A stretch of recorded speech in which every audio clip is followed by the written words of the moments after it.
Good day, ladies and gentlemen. Thank you for standing by. Welcome to the VICI Properties second quarter 2026 earnings conference call. At this time, all participants are in listen-only mode. Please note that this conference is being recorded today, July 30th, 2026. I will now turn the call over to Samantha Gallagher, General Counsel with VICI Properties. Thank you, operator, and good morning. Everyone should have access to the company's second quarter 2026 earnings release and supplemental information. The release and supplemental information can be found in the Investors section of the VICI Properties website at www.viciproperties.com. Some of our comments today will be forward-looking statements within the meaning of the federal securities laws. Forward-looking statements, which are usually identified by the use of words such as will, believe, expect, should, guidance, intends, outlook, projects, or other similar phrases, are subject to numerous risks and uncertainties that could cause actual results to differ materially from what we expect. Therefore, you should exercise caution in interpreting and relying on them. I refer you to the company's SEC filings for a more detailed discussion of the risks that could impact future operating results and financial conditions. During the call, we will discuss certain non-GAAP measures, which we believe can be useful in evaluating the company's operating performance. These measures should not be considered in isolation or as a substitute for our financial results prepared in accordance with GAAP. A reconciliation of these measures to the most directly comparable GAAP measure is available on our website, in our second quarter 2026 earnings release, and our supplemental information, and our filings with the SEC. For additional information with respect to non-GAAP measures of certain tenants and/or counterparties discussed on this call, please refer to the respective company's public filings with the SEC. Hosting the call today, we have Ed Pitoniak, Chief Executive Officer, John Payne, President and Chief Operating Officer, David Kieske, Chief Financial Officer, Jeremy Waxman, Chief Accounting Officer, Gabe Wasserman, Managing Director of Business Development and VECS, and Moira McCluskey, Senior Vice President of Capital Markets. Ed and team will provide some opening remarks, and then we will open the call to questions. With that, I'll turn the call over to Ed. Thank you, Samantha, and good morning, everyone. And for the analysts on the call, we're especially grateful for your presence today because we know that yesterday after market, you dealt with an absolute flood of earnings releases in your coverage area. So again, thank you. In the next few minutes, you'll hear from John Payne on our growth outlook and activities, and from David Kieske on our financial results, liquidity, and updated 2026 earnings guidance. To start, I'd like to spend a moment or two talking about how we talk about and manage the growth of our business.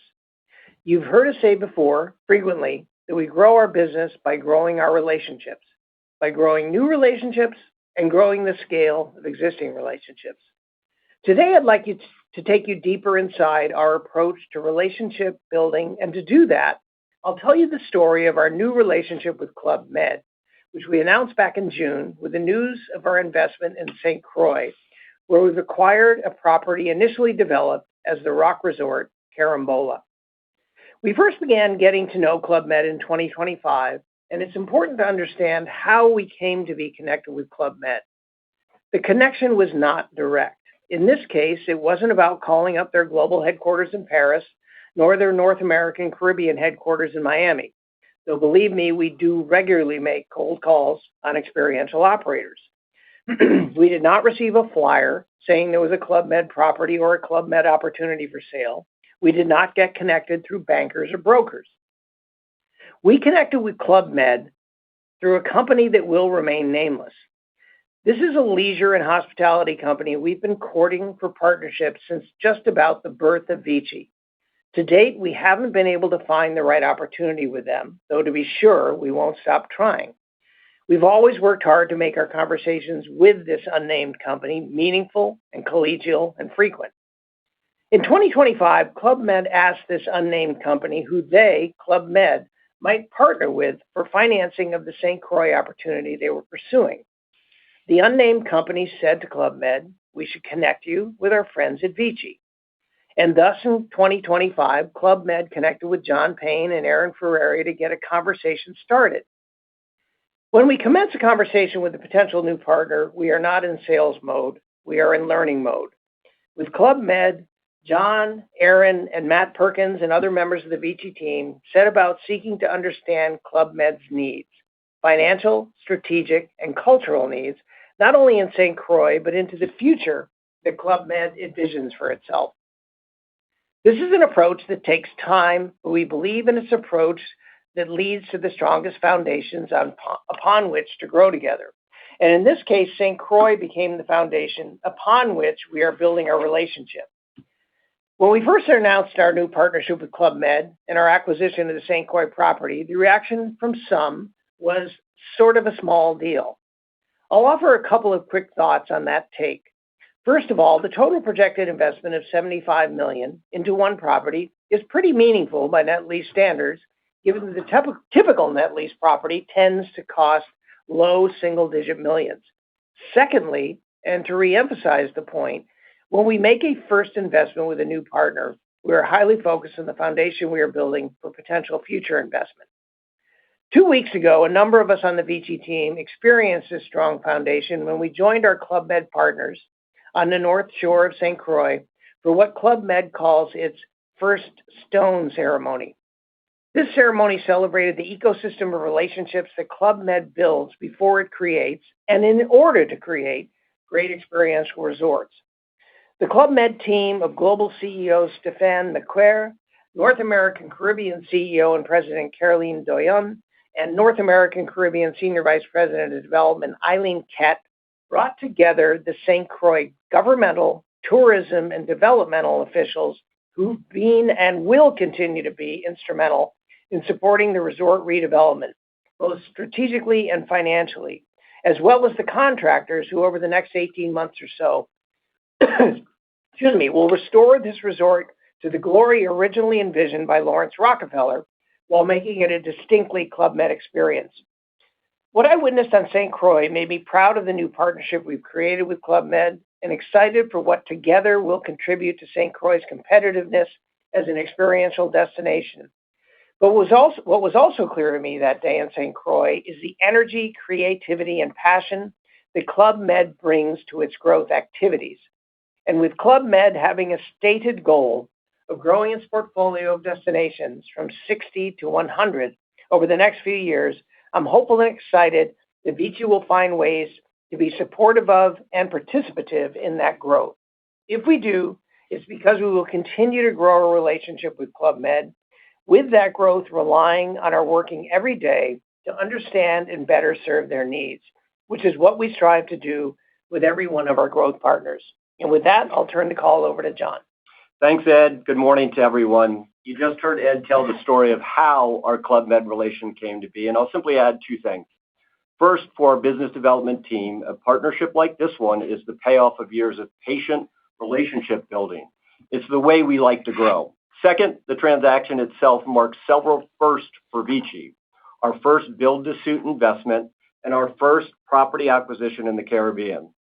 At closing, we funded the $20 million acquisition of the Carambola Beach Resort, and we will fund Club Med's approximately $55 million redevelopment of the resort, which Club Med will operate under its premium exclusive collection brand following a targeted opening in the fourth quarter of 2027. As Ed said, we look forward to growing with Club Med for years to come. During the quarter, we also brought several previously announced transactions across the finish line. The closing of our $1.16 billion Golden Entertainment sale leaseback, the commencement of our new lease with Clairvest at Northfield Park, and the completion of the acquisition of the Game Host real estate in Alberta for approximately $200 million Canadian dollars alongside our existing partners at Pure. With the completion of these transactions, we've added Clairvest, Golden Entertainment, and Club Med as our 14th and 15th and 16th tenants, respectively. This tenant growth was achieved by partnering with experienced and tenured operators. From Clairvest's 2 decades of investing across 37 gaming assets, to Blake Sartini's more than 30 years operating in the Nevada gaming landscape, to Club Med's 75 years of all-inclusive operating experience. And the closing of the Game Host transaction reflects the other side of that same discipline, our capital continuing to serve the growth of partners already on our roster. Turning to the trends across the portfolio we already own, and there's no better place to start than Las Vegas. On a year-to-date basis, Strip gaming revenue is running ahead of last year, with room rates continuing to demonstrate the pricing power of this market. The resilience of Las Vegas continues to be reinforced by the ongoing diversification of demand. We've noted many times how this city has transformed itself into an entertainment epicenter with experiences like Sphere. Then there's been the massive growth in professional sports with the addition of the Golden Knights, the Raiders, F1, the Aces, and the upcoming relocation of the Oakland A's. And now the prospect of an NBA franchise stands to extend the trajectory further. Every new demand driver makes Las Vegas that much harder to bet against. Then there's the convention segment, which we've long viewed as an underappreciated mitigant to the cyclicality of leisure demand, and it continues to strengthen. Last month, U.S. News and World Report named Las Vegas the #1 convention city in America, with the Venetian ranked the top conference hotel on the entire list. This is a powerful validation of the convention infrastructure our operators continue to invest in, and of the nearly 6 million square feet of conference, convention, and trade show space VICI owns on the Strip. We often say we aim to make VICI bigger only when it makes VICI better. This quarter, we got better. 3 tenured and experienced tenants added to our roster, a new market in Las Vegas locals, a new geography and partner in the Caribbean, and continued growth with partners we know well. The roster-building, relationship-driven work is what will continue to define VICI in the quarters ahead. Now I'll turn the call over to David, who will discuss our financial results and guidance. David? Thanks, John. Touching on the income statement, AFFO per share was 62 cents for the quarter, an increase of 4.6% compared to 60 cents for the quarter ended June 30, 2025. In terms of the balance sheet, our total debt is $17.2 billion, and our net debt to annualized second quarter adjusted EBITDA is approximately 4.9 times, below the low end of our target leverage range of 5 to 5.5 times. We have a weighted average interest rate of 4.45%, as adjusted for our hedge activity, and a weighted average of 5.5 years to maturity. As of June 30, 2026, we have approximately $2.5 billion in total liquidity, comprised of $288 million in cash and $2.2 billion of availability under our revolving credit facility. Turning to guidance, we are updating AFFO guidance for 2026 in absolute dollars as well as on a per share basis. AFFO for the year ending December 31, 2026 is expected to be between $2.675 billion and $2.695 billion, or between $2.45 and $2.47 per diluted common share. Compared to our prior AFFO per share guidance, the updated guidance represents an increase at the low end of the range by 1 penny. Based on the midpoint of our raised 2026 guidance, VICI expects to deliver year-over-year AFFO per share growth of 3.4%. As a reminder, our guidance does not include the impact on operating results from any pending acquisitions without announced expected closing dates, possible future acquisitions or dispositions, and related capital markets activity or other non-recurring transactions or items. With that, operator, please open the line for questions. And ladies and gentlemen, we ask that you please limit yourself to one question and one follow-up. You may get back in the queue as time allows. Our first question comes from the line of Barry Jonas from Truist. Your question, please. Hi, this is Jeremy on for Barry. Thanks for taking our questions. With Churchill Downs announcing last night that it's looking to sell its regional properties, what's your high-level expectations for regional M&A activity throughout the remainder of the year? And do you see regional valuations market-wide as reasonable at this point?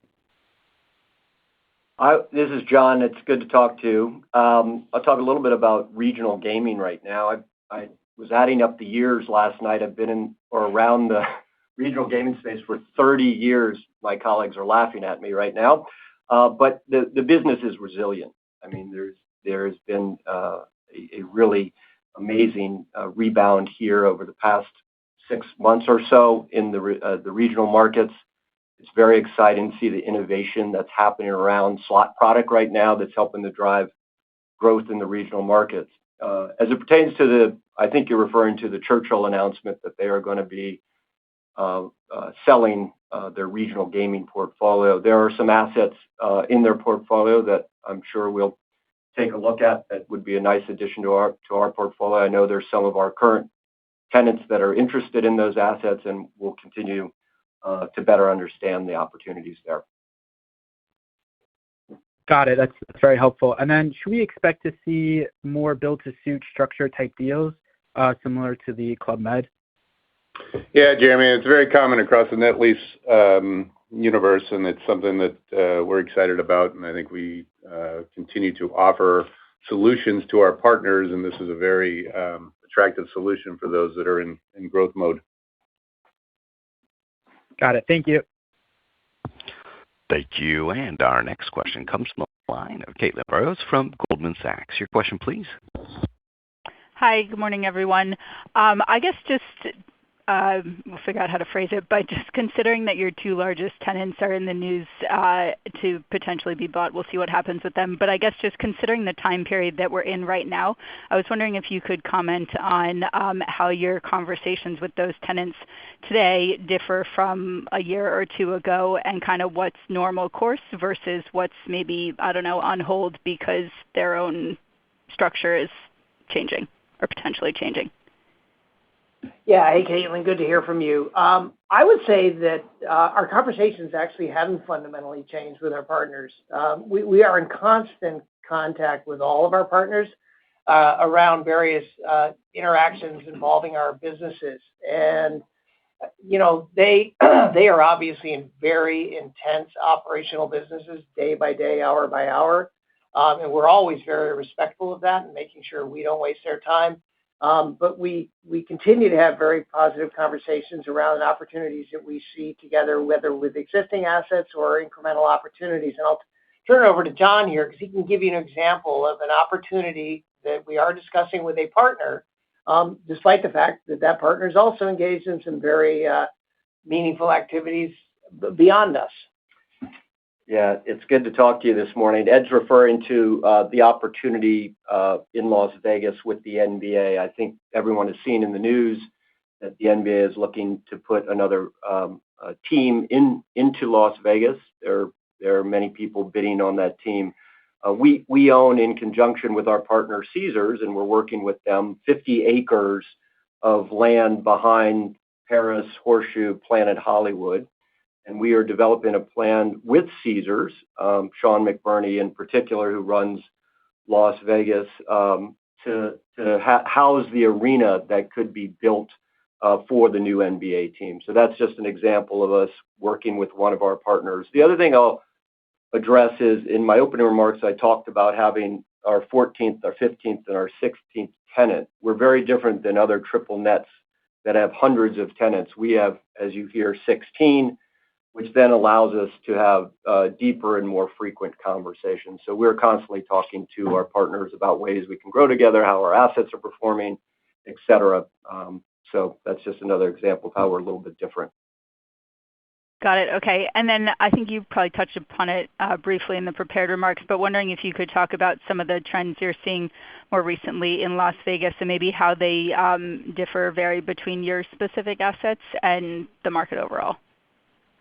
Well, we continue to be very excited about the market. As I hinted, it's a place that constantly reinvents itself and not only has ways to make money in gaming, but you can hear it is becoming the number one entertainment epicenter I'll describe in the world. Someone can argue with me about that. But it is a place that continues to add different reasons to come and visit. We obviously are well invested there. We have numerous assets there. They all continue to have specific reasons why the consumer segment comes to their property. And we really like what the operators are doing, especially event-driven, and creating these unique events that only can be done in Las Vegas. So we continue to be really excited, and we continue to like how our tenants are operating their businesses and being creative. I'll just build on what John is saying, Caitlin, by pointing out what MGM disclosed yesterday with its Q2 results, and that was 93% occupancy for their strip assets in the second quarter, which is really an outstanding amount of occupancy given the amount of inventory that MGM has on the strip.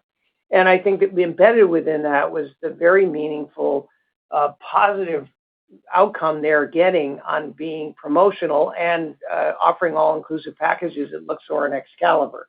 These are operators that respond to changing conditions, and they respond, I think, as energetically and creatively as any hospitality and leisure operators I've ever known. Thank you. Thank you. And our next question comes from the line of Greg McGinnis from Scotiabank. Your question, please. Hey, good morning. Hey, Greg. So I believe most of the free cash flow is spoken for this year with investments to make. But as you look ahead, are you considering share repurchases, or do you think you can find more creative investments with this capital? Yeah, Greg, it's a question we get asked a lot, and you have basically answered the question. I mean, when we're putting money out at SOFR plus 825, that's a much more attractive use of our capital. And that's just for the One Beverly Hills loan, and our loan book is close to 9.5% yield. We can find much more attractive uses of that free cash flow. And then the Club Med's a very attractive return. Everything we've closed this quarter is a very attractive return. And just, the buyback for a REIT, especially a net lease REIT that is, growth is dependent on deploying capital, just not something that makes a lot of sense, especially where we are now in the investment prospects that we have in front of us. Okay, thanks. And then we've seen in the news that there's a lot of cities basically pouring billions of dollars of capital into convention facilities. And I'm curious what impact you might think this may have on Las Vegas, and also whether this represents an investment opportunity for you. Yeah, Greg, it's a good question. I do think that the competitive superiority of Las Vegas as a convention destination is so well established that I don't know that anybody's tremendously worried about new convention supply in other American cities. And a large part of that has to do with the ecosystem that Las Vegas represents when it comes to appealing to and serving the needs, both convention needs and leisure and hospitality needs of convention goers. The entire ecosystem, including airlift, infrastructure, lodging quality and abundance, entertainment quality and abundance, F&B quality and abundance. There's really no city in America that can come close. And I think that's probably has also a lot to do with, unfortunately, the somewhat beat-up condition of full-service lodging inventory across so many American city centers. So, again, I have very strong conviction around the competitive superiority of Las Vegas as a convention center destination. As to the introduction of new supply in other cities, it could be something we would look at, but it would have to be a situation in which, obviously, we can invest in it creatively, and we would also have very high confidence that destination can be competitive in what is a very, very competitive marketplace. Great, thank you. Thank you. And our next question comes from the line of John DeCree from CBRE. Your question, please. Hi, good morning, everyone. Thank you for taking my question. Wanted to ask a little bit about, kind of the shift to private markets for your tenants. I think, VICI kind of had a unique exposure to public tenants relative to other REIT asset classes. But Ed, John, or David, curious if you find private companies that you work with in the casino space more willing or open, flexible to use REIT financing relative to public companies. I think the last couple of years we've just seen public markets kind of undervalue casino operators. And so, curious that the shift we're seeing to private markets, if that's changing the outlook for, M&A and REIT financing in the casino space. Yeah, I think it could, and I'll turn it over to John and David in just a moment. John, and good to talk to you. It's somewhat understandable given what I think a lot of operators have felt has been the somewhat lack of love that they've gotten in the public markets over the last few years. And I think a number of them that we talk to, and John can give you more specifics here in a moment, appreciate the fact that in the private markets, they truly can do what they believe are the right things to grow their business over the longer term. And, an example of that is that once they go private, they tend to be not focused on what's going to be the earnings in a given quarter, and more focused on we make any incremental investments, what's going to be the IRR on those investments. And we have found, for example, that private operators are more responsive to the use of our capital through our Property Partner Growth Fund, because from an IRR point of view, that capital is very, very attractive to them. And I'll turn it over to John now, but I think we can confidently say that recent privatizations have left the now private operators feeling quite good about where they are. Yeah, I think from the operations side, you were talking about the financing side, but just from an operations side, being in a private setting, I think is quite beneficial for this industry. These are very capital intensive businesses, and there's times, and John, I think I'm a former or a recovering operator or a former operator, that there were times where I knew something needed to be refurbed, but it was going to be detrimental to a quarter or 2 quarters. And that's really not the way to think about it, to think about these businesses long term. And when capital needs to be invested, and although it may disrupt the business for 60 days, 90 days, 120 days, you need to do it for the long term. IT is changing dramatically in this space, and the implementation of new systems and servers can be disruptive to an operation for 30, 60, 90 days. You need to do it. And in a private setting, you don't really worry about those 30, 60, 90 days, where in a public setting, you might. So I think we're enthusiastic about what we're seeing. We'll see how this all plays out over the coming months or years, but that's my take on how it's affecting the operator's view of their business. Thanks, guys. I think you kind of covered my follow-up there as well, so I'll hop back in the queue. Appreciate it. Thanks, John. Thank you. And our next question comes in the line of Chris Darling from Green Street. Your question, please. Thanks. Good morning.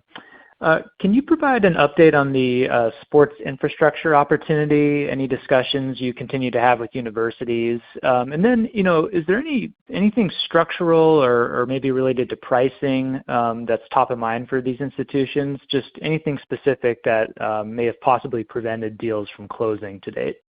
Yeah. Hey, Chris, it's John, and then I'll let any of my colleagues who want to jump in here. Yeah, we've been very active in this space, and I would describe it as really educational.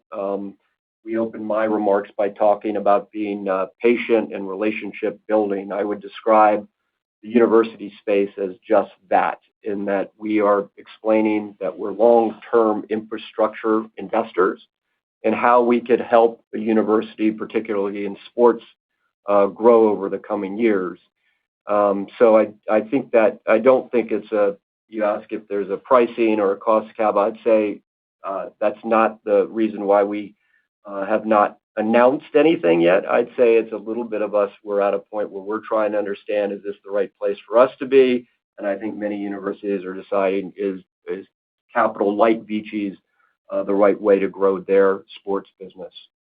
Yeah, Chris, it's Gabe here. And just to answer the second half of your question with any kind of structural consideration. So a lot of universities want to make sure that debt and other debt-like instruments aren't on their balance sheet and impacting their credit rating. So we've kind of made sure that they understand how flexible VICI's capital can be, and that we're a long-term partner and provide a capital solution that works for the university's needs and also works for VICI's.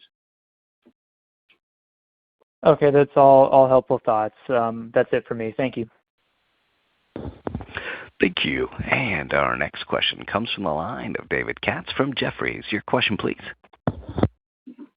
Hi, good morning, everyone. Thanks for taking my question.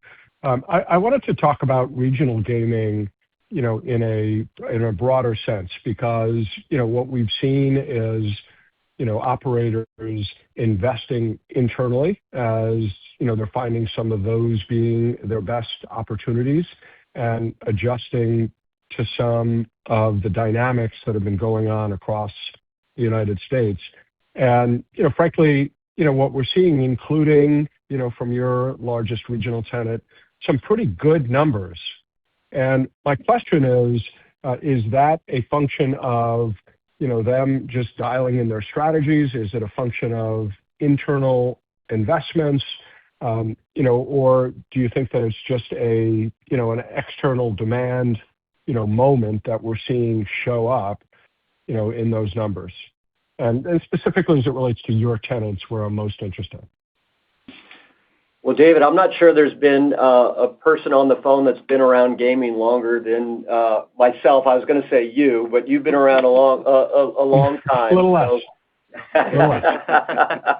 Thank you. So you've watched this. You've watched how resilient these these local casinos, these regional casinos are. I tell people this is their people's country club. And what I've noticed over the past couple of years as the competition has come, whether that's through iGaming or sports betting, is watched these operators reinvigorate their offerings. I've also watched the manufacturers get even more creative with the products that they have to offer. And I think those combinations are paying off this year, and I think they'll pay off in years to come. I think tougher times and more competition, the great operators step up and think differently about their business, how they reward, how they incent, how they improve their service. All of that plays into why we're seeing an uptick in what everyone described as the regional or locals market. So I'm quite excited about what I'm hearing from our operators, and I'm quite excited from the technology standpoint, what I'm seeing myself.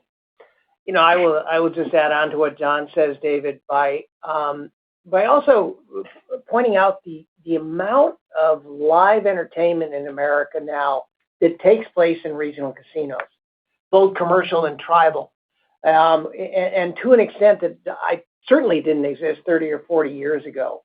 And I think it's part of the very powerful relevance that regional gaming operators really work hard to achieve in relation to their geographic and demographic markets. And then finally, I'll just say that maybe not on this call, but I'd actually love to hear your thoughts on this and what you think are the key drivers of what really appears to be fundamental foundational strength in regional gaming. I'm going to ask my follow-up question, and I'm going to just very quickly answer yours, which is I think that there is some dialing in of strategies on value propositions and recognizing where the competition is coming from and how to beat them. And to that end, we have been able to discuss on this call, in particular, Caesars regional lease. And I'm just wondering if there's any appropriate comment we can make today about whether some of this improvement that we've seen and the backdrop, given that so much else has changed, does that alleviate, the need to sort of pursue that conversation in the near term? I wouldn't say it alleviates or eliminates, but obviously that's a conversation that will take place at some point as Caesars continues to develop its new ownership structure in due course, but would remind everybody that we obviously collect every dollar of rent in the meantime. And again, I think that we are very appreciative of the hard work that Caesars has been putting into the regional assets and the kind of results they were able to produce in Q2. Thank you. Thank you. And our next question comes from the line of Daniel Guglielmo from Capital One Securities. Your question, please. Hi, everyone. Thank you for taking my questions. As a follow-up to John's question about public versus private gaming operators, I think there's an impression out there that maybe private gaming operators have kind of more like a black box for property owners around information, which I don't think is the case. So can you just talk through some of the information that you all use outside of public earnings, SEC filings that keep you up to date on private operator tenant trends? Yeah, Dan, you're spot on. There's more transparency to the gaming operators than there are, across traditional net lease landscape because of the monthly reporting that goes on at the state level. Sometimes it's by region, but oftentimes it's by asset. And then a lot of these private operators have public debt, and they report whether through the term loan market or through the high yield market. And there's trading stats on the fixed income side, and often a lot of your colleagues or other folks across research report on those private companies. So there is improved transparency, whether they are versus a broader triple net lease space.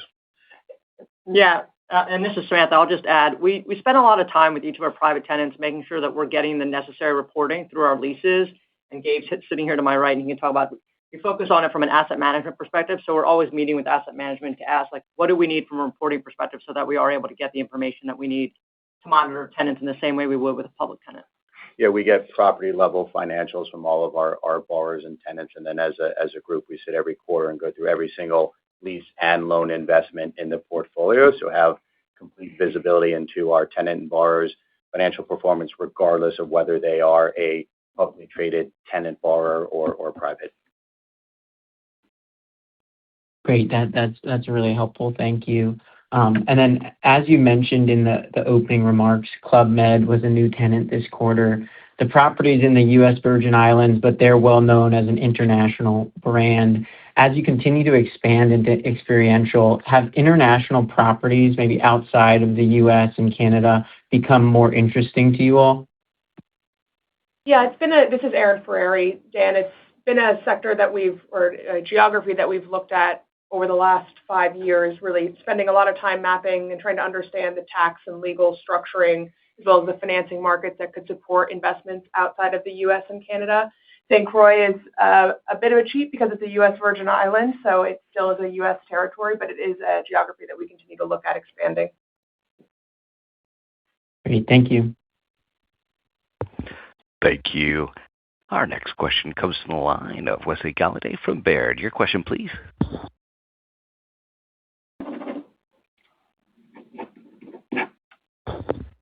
Wesley, your line is open.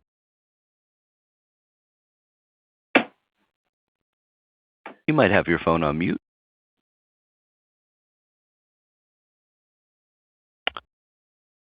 All right. Our next question comes from the line of Ronald Kamdem from Morgan Stanley. Your question, please. Hey, good morning. This is Jenny on for Ron.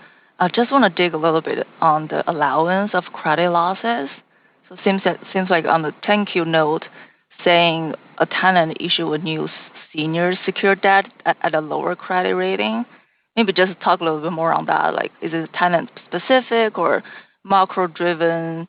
Yeah, just provide some, I just want to have a better understanding on that. Thank you. Yeah, it's Gabe here, and I can answer this one. So our CECL allowance, we look at the senior secured credit rating of our tenants and their parent guarantors. To the extent that parent guarantor doesn't have senior secured debt, we use a proxy company. So for one of our private tenants, we had been using a proxy company historically to estimate the credit rating and their credit profile.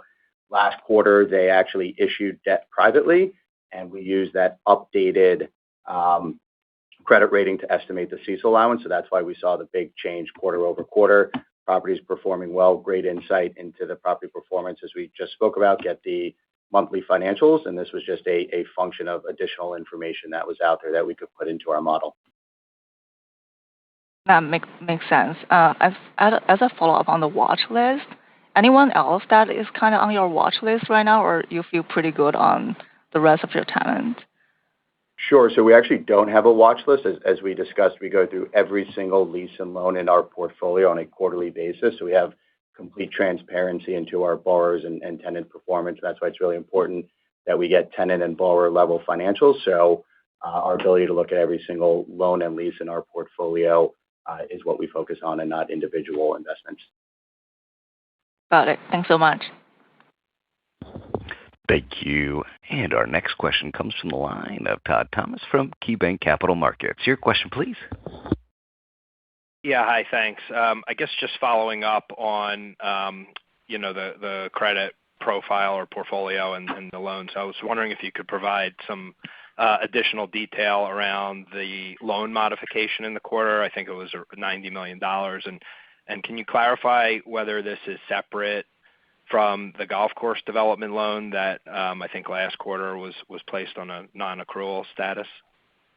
Sure. So we have a $90 million senior secured loan collateralized by a leisure and hospitality asset. It's about 3% of our loan portfolio. During the quarter, we extended the maturity date and reduced the interest rate % on that loan to right-size the yield as the asset continues to ramp. The interest on the loan is being paid monthly in cash. In return, we received additional collateral, and the borrower will be making amortization payments to reduce our loan balance. This is a great example of the active asset management approach that we take with our borrowers and tenants.